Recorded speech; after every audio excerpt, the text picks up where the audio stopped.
soul retrievals and shamanic journeys, what do those look like? That is a question I had at the beginning of my spiritual awakening journey, and honestly, I really couldn't find a whole lot of information. So I had to figure it out as I went, and that is why I'm sharing one with you today. Now, is this journey going to be representative of all shamanic journeys and soul retrievals? Obviously not. I am one individual looking through specific perspectives and experiences.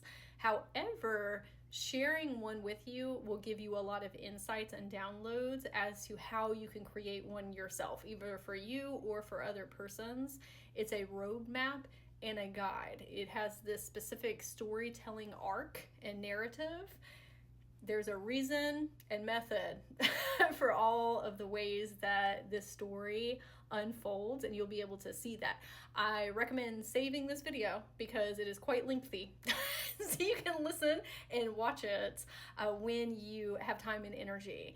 Now, this one specifically is for a group of persons for their throat chakra. It's an activation, and even though it was for them, simply listening to it is going to help you with your psychic and channeling abilities, while also giving you a lot of wisdom and medicine for your own throat chakra. Now, if you really enjoy this journey that we're about to go on with one another, I am teaching a psychic development workshop expressing how I have been able to get here to do these type of channelings. A lot of it is through image deciphering. And if you're thinking, oh, I don't see images in my mind's eye, neither do I.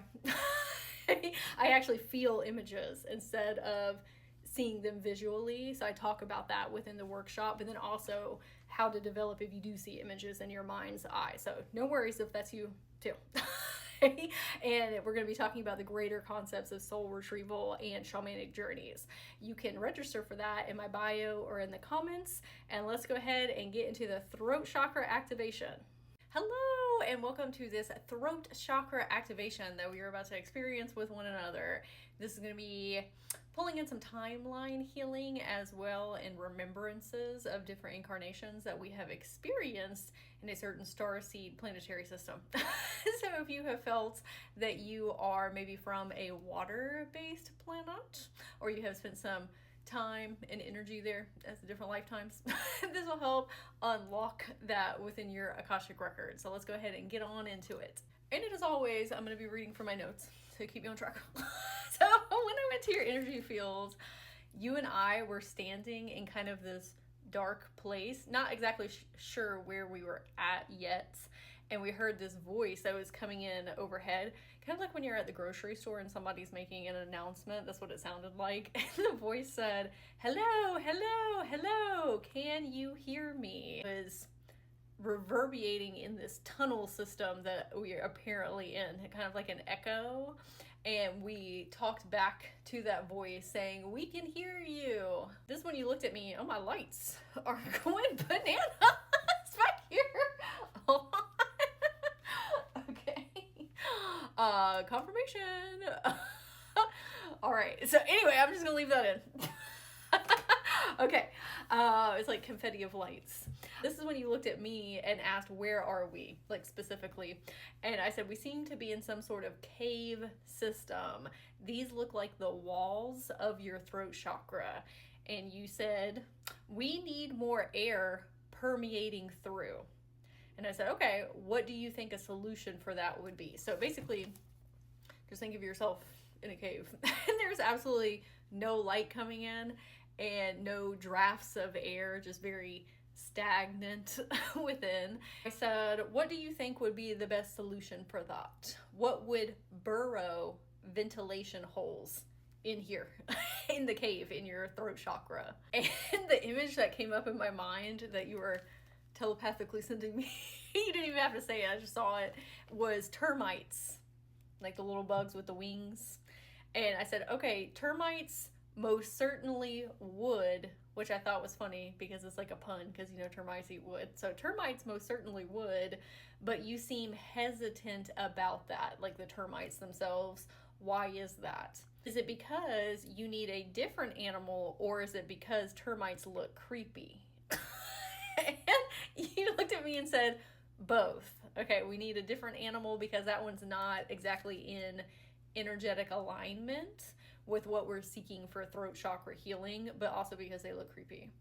I wanted to share this story because this is a greater overall message for your channeling and psychic gifts and astral and etheric travels.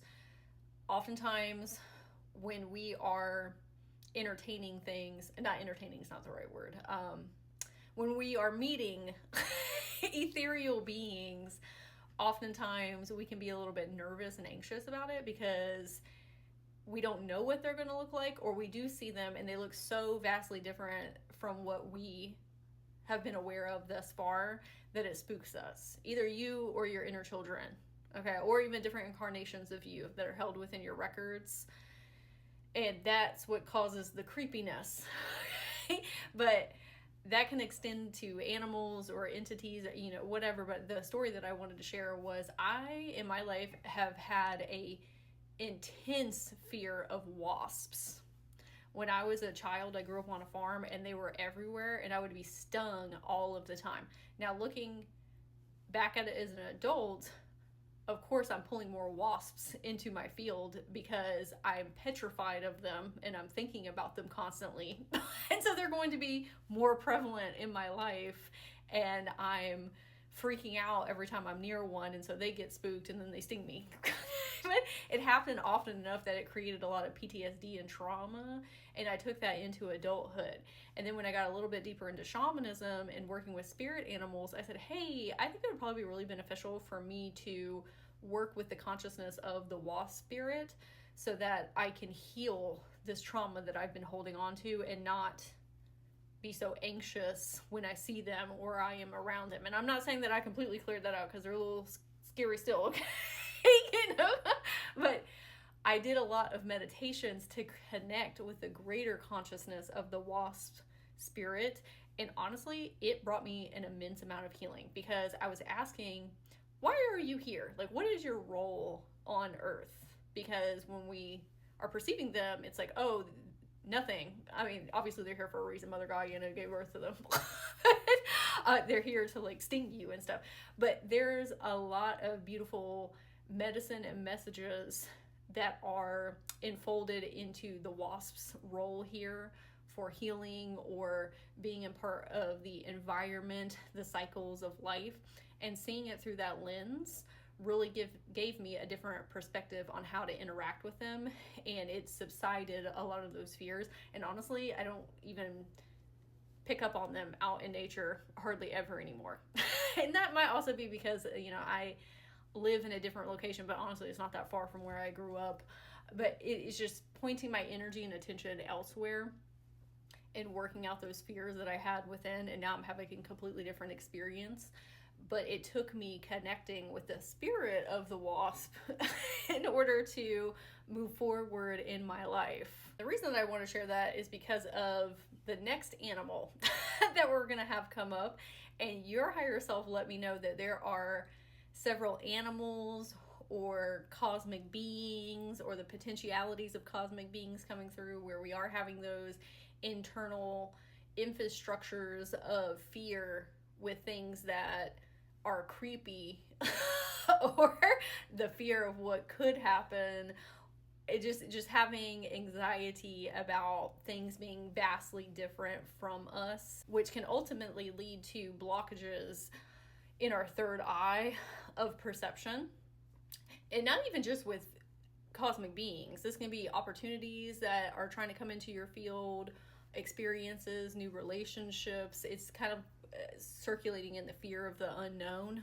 And so this is going to help clear some of that out. Now, I asked you, what kind of animal do you think would be better in energetic alignment?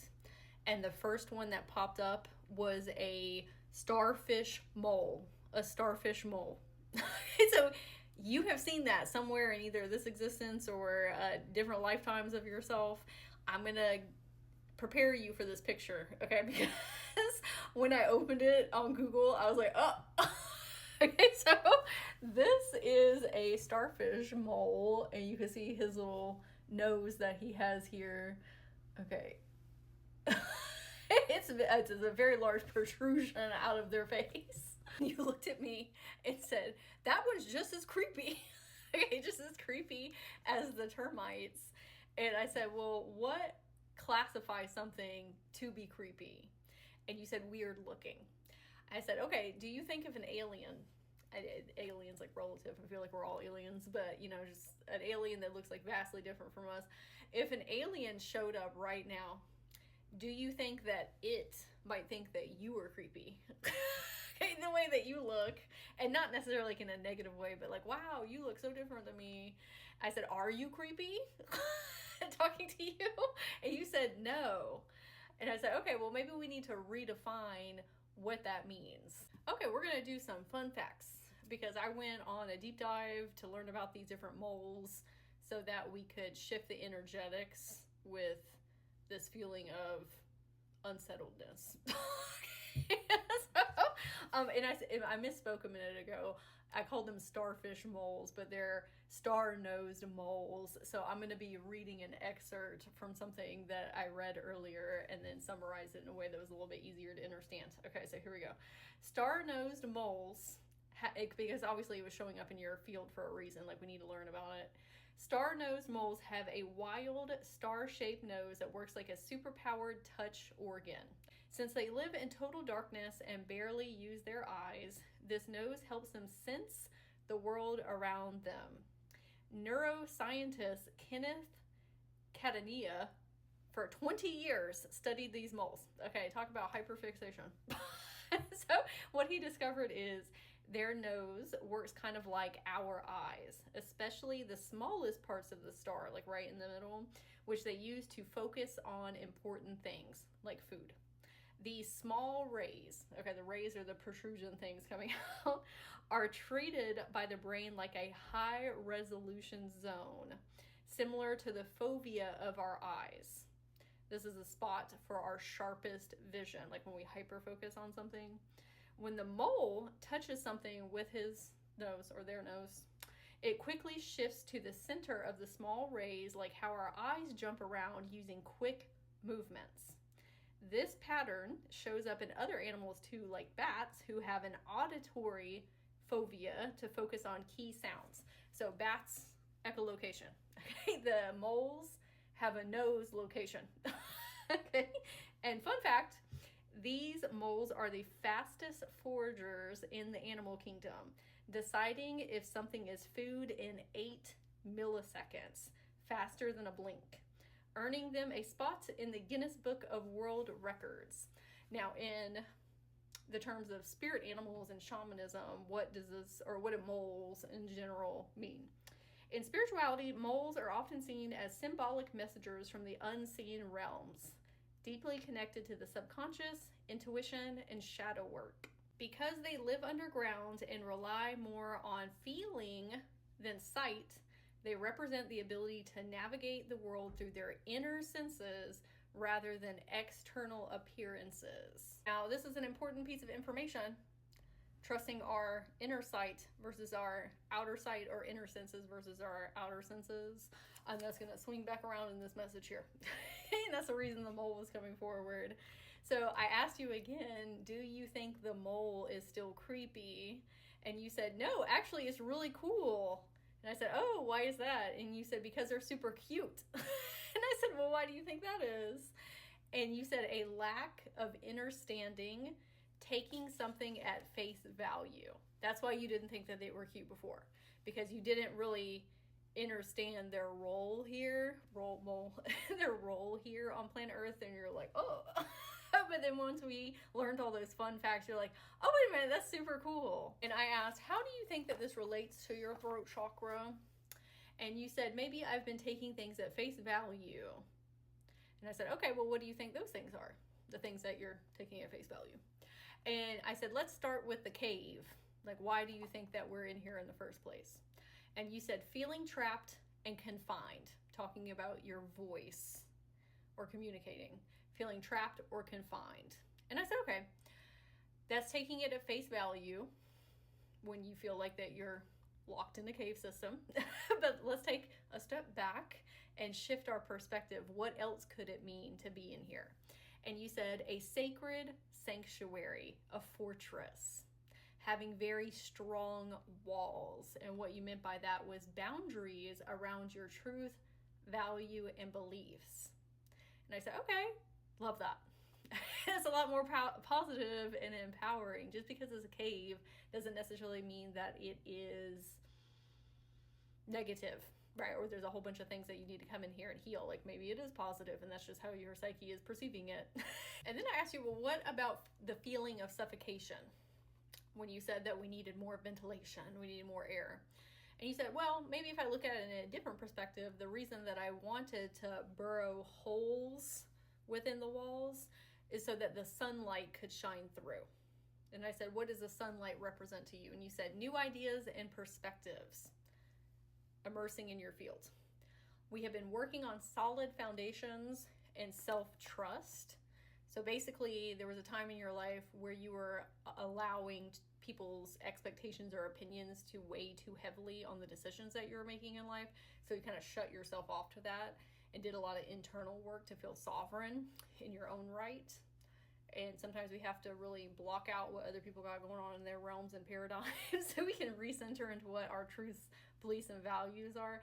But now you have hit this precipice point where you are ready to invite new truths and perspectives in because you found this really good homeostasis within. And even when you hear what other people have to say, you run it against your own filtration system to decide whether you want to keep that or release it back into the cosmos and the ethers. And then I asked you, whose voice was that speaking with us at the beginning of this journey? So that voice that we heard over here that was like, hello, hello, hello, can you hear me? Who was that? And you said, well, I assumed it was my higher self.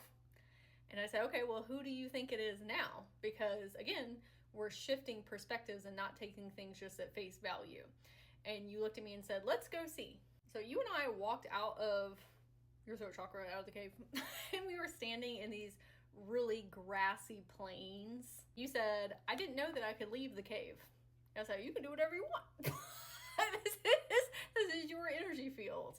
But again, it's that feeling of being constricted and locked down and feeling like we don't have any other option, where we need to shift perspectives of more openness and liberation and freedom and just feeling like that we have choice in our reality and that you can move wherever you want in life. I mean,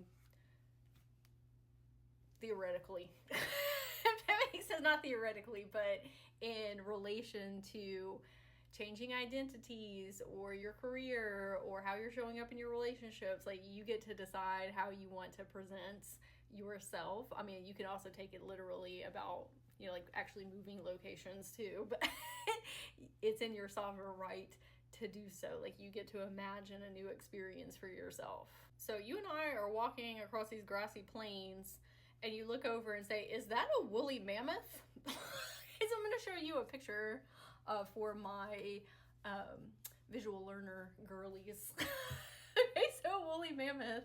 And I'm standing there with you and I'm like, I suppose it is. So we walk over to them and we said, were you the one that was speaking to us before?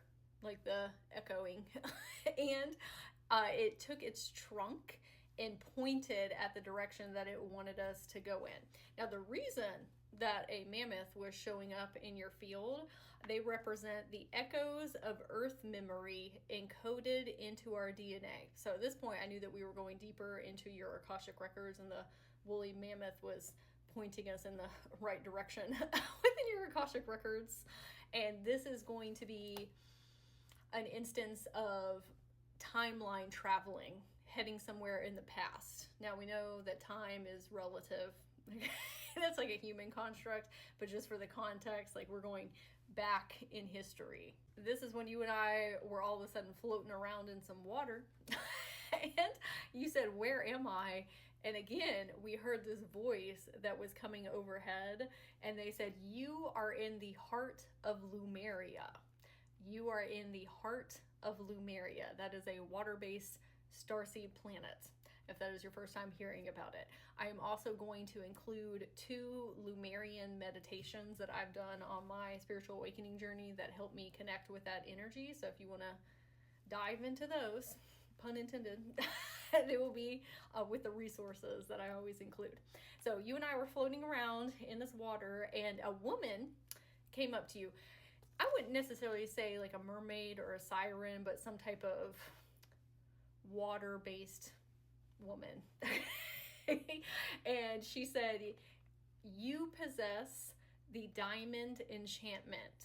And she put her hand on your chest right here over your heart chakra. You possess the diamond enchantment. Kind of look like this. And this is an angel aura quartz, but just envision it's a diamond.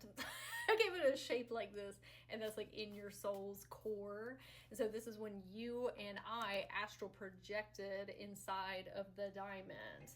And then you were looking around at all of the walls, and they were illuminated with all of these rainbow iridescent colors. It's kind of like we were inside of a prism.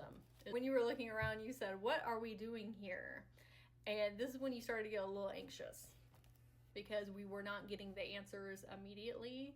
And oftentimes we can think that we're doing something wrong because it's not flowing like we think that we should. And then you start over analyzing and getting a little panicky. And I said, shh, let it bubble to the surface, because we're needing to go from your headspace to your heart chakra.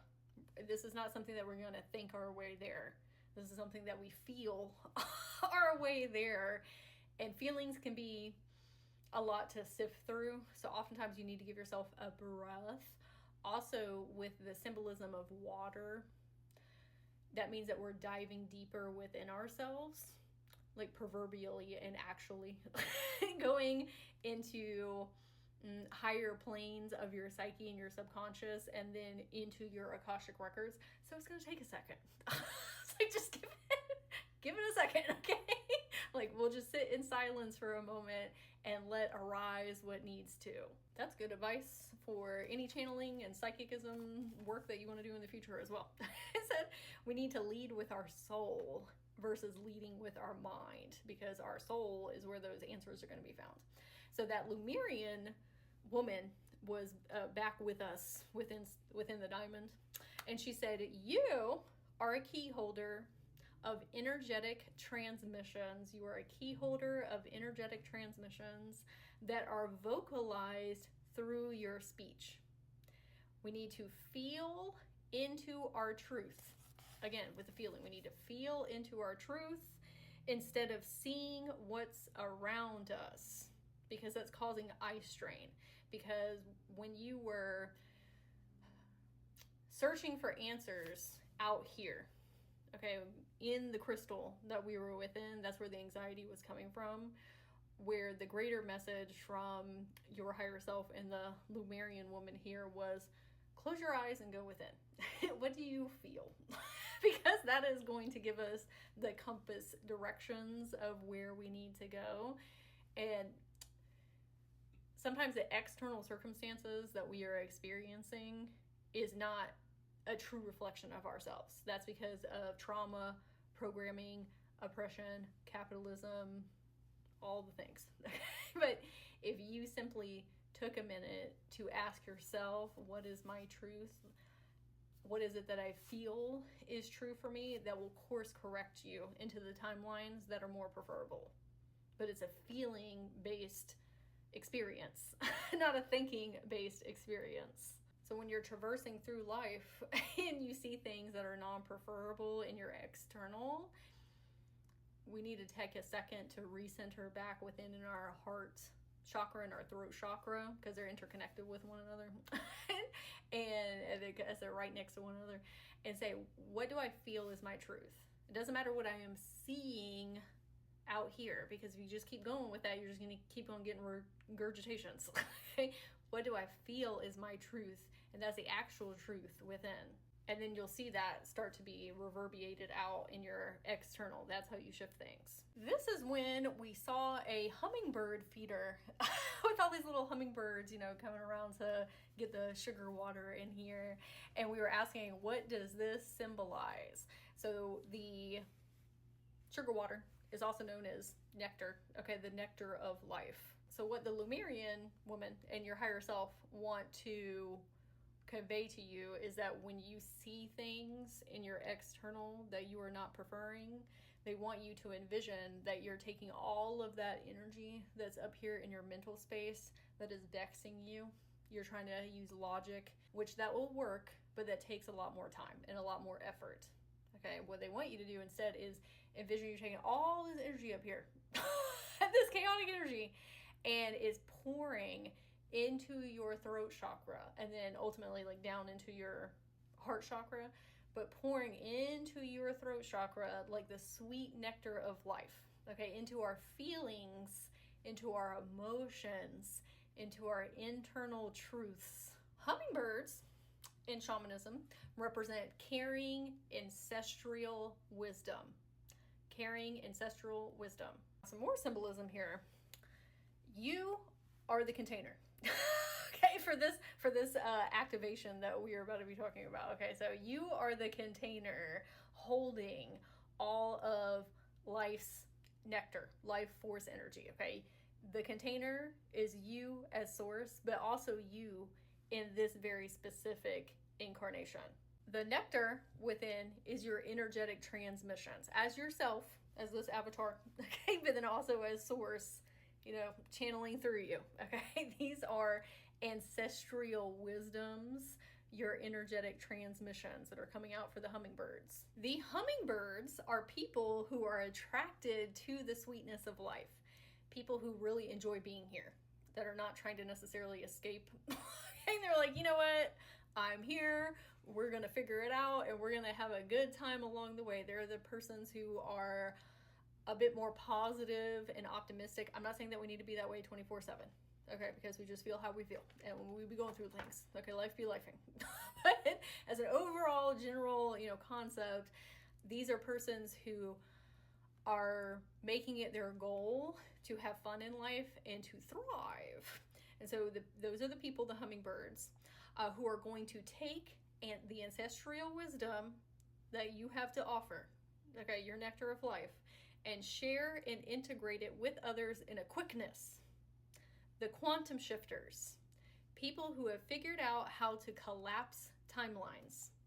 They are the powerhouses, okay, these hummingbirds that are focused on joy, okay, they are the powerhouses behind the movement that we are seeing in the collective consciousness.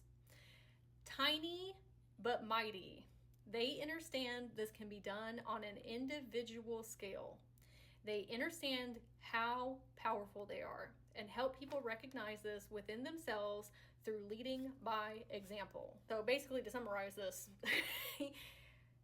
you were once a hummingbird, and you're still a hummingbird in a lot of circumstances, but you kind of leveled up to this mastery, and you have actually become the container. You have become the channeler of ancestral wisdom, the energetic transmissions, in order to share that with the other hummingbird spirits. And then they go out and they let the other little hummingbirds know, like, hey, I know where to find some sweet nectar. Okay, that's all of us lightworkers and empaths hyping each other up and supporting one another and sending each other resources to support our journeys, or creating beautiful messages on social media, however that you like to share your medicine and wisdom and joy. It's a collective of hummingbird spirits that are doing this with one another. And when they were talking about individual shifts, like, we understand that we are all in our own reality, and if we work internally within ourselves, that's what is actually that changes the collective. Like, yes, is it a co-collaborative experience? For sure, but that all starts with you and your own life, and then that's where everything around you changes. And so it has this amplification effect, and it starts shifting things very quickly. So the more that people can be empowered and feel sovereign in their own individual lives, that can have a lot greater impact than what we have been told. Because there's also a narrative where it's, well, what am I going to do? I'm only one person. That's not the hummingbird spirits. The hummingbird spirits are like, I can do anything. I'm going to focus on me, and then everything is going to get better in my own personal life and the greater of reality. And then they go out and teach that to other people so that maybe they can be hummingbirds too. That's how we are creating the greater collective movement right now. And you becoming a feeder, a human hummingbird feeder, holding the nectar of life, is you investing a lot of time in being in alignment with your own truth, beliefs, and values. Like we talked about in the cave system, where you have very strong walls, a sacred space, a fortress, if you will. And not a fortress like, oh, I'm trying to keep all these people out. But no, I am blazing my own trail. And whoever wants to come on that journey with me, great. And it's going to be rooted in positivity and joy and magic and whimsy and helping people heal and grow and evolve. And so you have a very strong feeder in order to be able to support other people. Because there are times where it's okay to be the hummingbird. You're like, I'm zapped. I need to go to somebody else's feeder. And that's okay too. But you have really amped up your reserve so much that you have this outpouring of love and compassion and empathy, and it's almost self-sustaining, right? Like, because you're just in a different reality now. Like, you're in a different existence.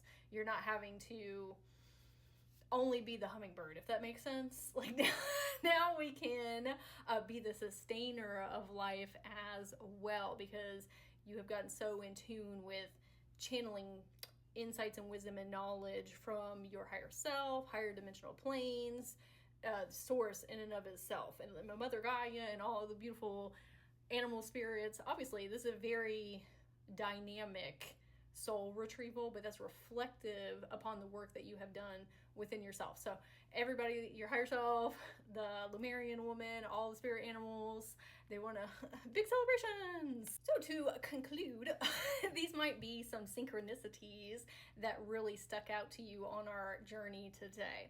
The cave system that was representing your throat chakra, the termite and the mole analogy, the woolly mammoth that came forward, traveling to the heart of Lemuria, and the hummingbird and nectar feeder analogy. I would love to hear it in the comments which one of those, or maybe all of them, but which one of those was in most resonance with where you are at in your journey currently. Oh, it is 444 on my phone. So we want to give a big thanks to our higher self, all of the beautiful spirit animals that came forward, to the Lemurian woman, to you for being here with us today. I appreciate you so much, and for inviting me to be your fairy guide on this journey today. And I will see you next time, where we are going to get into the crown chakra activation. Hello and welcome back. Again, if you enjoyed this journey that we went on together and would like to sign up for the Psychic Development Workshop, so you can learn how to decipher images and symbols to have very dynamic storytelling sessions with yourself or with your clients, you can find that information in my bio or in the comments. And again, I would love to hear what your biggest takeaways were from this activation. I love you so much, and I'm wishing you the absolutely most magical day.